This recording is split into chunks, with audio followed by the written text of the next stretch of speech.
তোমরা এখন চলে যাও, তোমাদের এই 9 জনের নাম, ওই যে রংপুরের যে ছেলেটা, ও কিন্তু এলো, কিন্তু ও তো চলে গেছে, ও আর্মিতে শেষ করতে চান্স পাইছিল। হ্যাঁ, আর্মিতে যাবো। যাই হোক, পরে আমাদের 9 জনের নাম সারদা পাঠাই দিল, সারদার থেকে লিস্ট গেল এই জিনিস নিয়ে। 1 জানুয়ারি 1969 সারদায় হাজির হতে হবে, 1 জানুয়ারি। এই যে তারপরে চলে গেলাম, 1 বছর ট্রেনিং করলাম। 1 বছর ট্রেনিংকালে আমি একবার অ্যাক্সিডেন্ট করছিলাম, ফাইনাল পরীক্ষার 1 মাস আগে।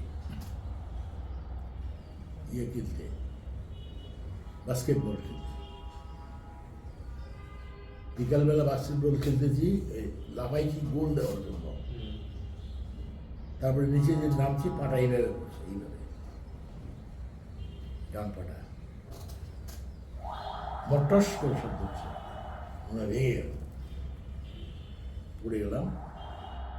সাথে সাথে আমাকে ধরে নিয়ে হাসপাতালে ভর্তি করলো, পুলিশ হাসপাতাল। পরে এখান থেকে রাজশাহী মেডিকেল কলেজ, 15 দিন মেডিকেল কলেজে ছিলাম, পরীক্ষার 1 মাস আগে। যাই হোক, 15 দিন পরে আসলাম, এসে ফাইনাল পরীক্ষা দিলাম। মোটামুটি মেধা তালিকায় ছিলাম 1 থেকে 10-এর মধ্যে। তো 1-এর মধ্যে 10-এর মধ্যে যাদের নাম থাকবে 1 থেকে 10-এর মধ্যে, তাদের পোস্টিংটা তাদের ইচ্ছা অনুযায়ী হবে, এটা হলো নিয়ম। সে যেখানেই পোস্টিং চাবে সেখানেই হবে। আমার কাছে অপশন চাইছিল 3টা,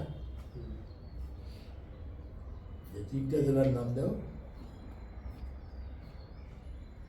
কোন কোন জেলায় তুমি যেতে চাও। 1 নম্বরে দিলাম রংপুর, 2 নম্বরে দিলাম বগুড়া, 3 নম্বরে দিলাম পাবনা। 1 নম্বরে আমার ঠিক গেল রংপুর। যাই হোক, রংপুর তো 70 সালের 1 জানুয়ারি জয়েন করলাম। তারপরে তো এই চাকরি জীবন শুরু। ওই সময় সারদায় এক শিক্ষক, ল ইনস্ট্রাক্টর বলতো, তুমি বললা না অল্প বয়সে বিয়ে করছেন, উনি বলতেন যে শোনো, তোমাদেরকে আমি একটা পরামর্শ দিয়ে রাখবো। পরামর্শটা হলো যে এই তো 1 বছর ট্রেনিং শেষে তোমরা জেলায় যাওয়া, জেলায় গিয়ে 2 বছর সেখানে প্র্যাকটিক্যাল ট্রেনিং হবে, বিভিন্ন অফিসে 2 বছর ট্রেনিং হবে। 2 বছর হওয়ার পরে তোমাদের এসপি তোমাদেরকে কনফার্ম করবে, যারা কনফার্ম হতে পারবা সাথে সাথে 2nd অফিসারের পোস্টিং করে দেওয়া। এবং 2nd অফিসারের পোস্টিং হলেই একটা বাসা পাবা, ফ্রি কোয়ার্টার বাসা পাবা। বাসা পাইলেই সাথে সাথে বিয়ে করে করবা, ঝামেলা তো নাই। বিয়ে করবা, বাসা আছে, বউ নিয়ে আসবা, আর বেতন তো পাবাই, চিন্তা তো নাই যে খাওয়াবো কি বলবে, বিয়ে করে ফেলবা। দেরিতে বিয়ে করার উপকারিতা হলো এই, সাথে সাথে বাচ্চা নিয়ে ফেলবা। এই 5 বছর অপেক্ষা করবা না, দেরি করে বাচ্চা নিব এই ধান্দাটা যেন না থাকে, সাথে সাথে বাচ্চা নিবা। চাকরি অবস্থাটাই বাচ্চাটা লেখাপড়া শেষ করে যেন চাকরি স্টাবলিশ করে দিতে পারে, এটা করবা। আর যদি বিয়ে না করো তাহলে খারাপ হয়ে যাবা। পুলিশে 3টা জিনিস ফ্রি, 3W পুলিশে ফ্রি পাওয়া যায়।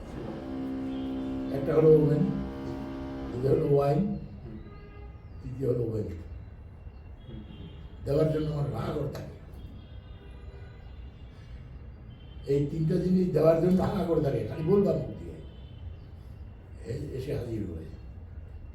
তো যখন ব্যাচেলার থাকবা তখন তো এই 3টা জিনিসের মোহ হবেই, কাজে ব্যাচেলার থাকবো না, বিয়ে করে দেবো। এই জিনিসগুলো আমার মাথায় আমি গেঁথে নিয়েছিলাম। সেই জন্য আমি যখন আসলাম, সারদায় জয়েন করলাম, রংপুরে জয়েন করলাম। 1 বছর ট্রেনিং করেই তো মুক্তিযুদ্ধ শুরু হলো, চলে গেলাম ইন্ডিয়া। 7ই এপ্রিল আমি পালাই রংপুর থেকে। 7ই এপ্রিল চলে গেলাম, যাই মুক্তি বাহিনীতে যোগ দিলাম। ওইখান থেকে আমি আমি ফর্ম ফিল আপ করতে হলো। মুজিবনগর সরকারের আনুগত্য স্বীকার করে একটা ফর্ম ছিল, ওই ফর্মটা ফিল আপ করতে হতো। আমি ফিল আপ করে পাঠিয়ে দিলাম কলকাতা। আমার নামটা এনলিস্ট হয়ে গেল। ডিসেম্বরে যখন হলো, বিজয় হলো, 16ই ডিসেম্বরে আমার মুজিবনগর সরকার থেকে আমার পোস্টিং হলো রংপুর জেলার জলঢাকা থানায় এজ ওসি। ওসি? হ্যাঁ, জলঢাকায় আমি যা জয়েন করলাম। কিন্তু আমি আরেক এএসআই ছাড়া আর কোনো কনস্টেবল পুলিশ নেই, একটাও নেই। খুব ভয় পাইলাম, তখন মুক্তি বাহিনী খুব বেপরোয়া, খালি লুটপাট করে। ওইখানকার স্টাইলের মুক্তি বাহিনী ছেলেরা, পাশে একটা ইউনিয়ন কাউন্সিল অফিস ছিল, ওই ইউনিয়ন কাউন্সিলে ক্যাম্প করছে, লুটপাট করে, লোকজন ধরে নিয়ে আসে, মুক্তিপণ নেয়, মুক্তি নেয়, টাকা নেয়, আবার ছেড়ে দেয়। আমি থানার কাছেই।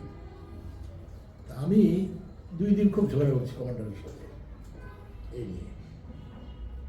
তারপরে চিন্তা করে দেখলাম যে সারা দিকে আমাকে রাত্রে মেরে ফেলে, খরচ তো কিছু থাকবে না, কারণ আমার কোথাও হেল্প করার মতো তো পুলিশের প্রয়োজন। আমি একদম রংপুর চলে আসলাম। আসলে এসপিকে বললাম যে আমি থানা ফেলে রেখে চলে আসলাম। কেন? আমি ওখানে করবো না, কোনো পুলিশ নাই, কোনো কনস্টেবল নাই, কিছু নাই, এটা ভাঙা বাড়ি, আমি থাকবো ওখানে, আমাকে যদি রাত্রে মারে ফেলে। মুক্তি বাহিনী ছেলেপেলেগুলা যা শুরু করছে, আমি 2 দিন ঝগড়া করছি ওদের সাথে। আমি আর ঝগড়া করতে পারবো না। একে ধরে আনে, ওকে ধরে নিয়ে আনে, আটকা রাখে, টাকা পয়সা নেয়, ছেড়ে দেয়। এগুলো কি? এগুলো তো আমি সহ্য করতে পারবো না। তখন আমার ওই দাঁড়িয়ে এলো ছবি, তখন আমি দাড়ি কাটিনি।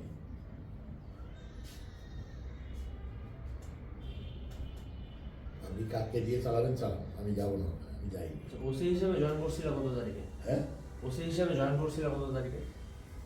ওই জলঢাকা থানায় আমি 16ই ডিসেম্বরে স্বাধীন হলো, জয়েন করলাম প্রথমে রানিশন করে রাইনুল থানায়।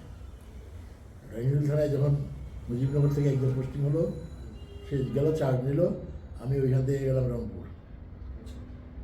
রংপুর গিয়ে আমি জলঢাকাতে গেলাম 2 ফেব্রুয়ারি, 8 জানুয়ারি 72। এই তখন তো তোমার বড় বড় চুল ছিল। তখন তো বড় চুল, দাড়ি সব। ওই জন্য তো মুক্তিযোদ্ধাদের ওই যারা ওখানে ছিল তাদেরকে আমি করতাম না, ভয় করতাম না। দেখো আমি কিন্তু রাজাকার না, আমিও তোমাদের মতো মুক্তিযুদ্ধ করে আজকে এখানে আসছি। যাই হোক, পরে আসলাম 10 তারিখে বঙ্গবন্ধু আসলো, আমি একটা ছবি তুললাম, ছবি তুলে আমি সেলুনে বসলাম, চুল কাটলাম। কারণ আমার প্রতিজ্ঞা ছিল শেখ মুজিব না আসা পর্যন্ত চুল দাড়ি কাটবো না। যেদিন উনি মাটিতে, বাংলার মাটিতে নামবে, সেদিন আমি সেলুনে বসবো। এই তারপরে তো যাই হোক বিভিন্ন জায়গায়, রংপুর 12 বছর চাকরি করলাম। 72 থেকে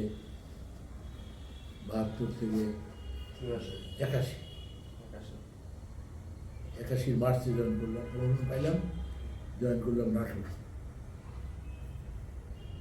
নাটোর থেকে গেলাম রানীনগর, না গোমস্তাপুর থেকে আসলাম রানীনগর থেকে প্রমোশন পাইলাম, গেলাম খাগড়াছড়ি 2 বছর থাকার পরে ওইখান থেকে এলাম রাজশাহী 3.5 বছর থাকলাম। রাজশাহীতে গেলাম চাঁপাইনবাবগঞ্জ 3.5 বছর থাকলাম। চাঁপাইনবাবগঞ্জ থেকে গেলাম খুলনা 1 বছর ছিলাম। ওইখান থেকে আসলাম ঢাকা, তদবির করে। ঢাকায় এসে কিছুদিন থাকার পরে, কিছুদিন মানে কয়েক বছর থাকার পরে আবার গেলাম চাঁপাইনবাবগঞ্জ। চাঁপাইনবাবগঞ্জ থেকে প্রমোশন পাইলাম, গেলাম বান্দরবন। বান্দরবনে থাকলাম 3.5 বছর।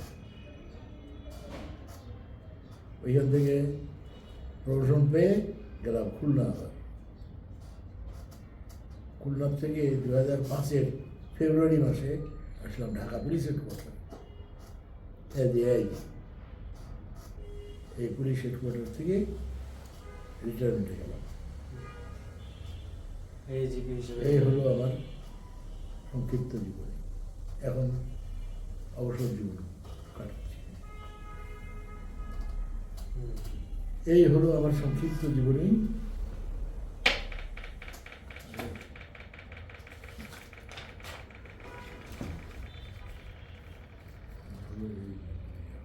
তুমি উঠে পড়বা এখন? হ্যাঁ, উঠে পড়বা? কী করবা? কয়টা বাজে? 3টা বাজতে খাইতে হবে না? ও আচ্ছা। ঘড়ি তো বন্ধ নাকি? চলতেছে। 2টা 10 বন্ধ। চলো এখন আর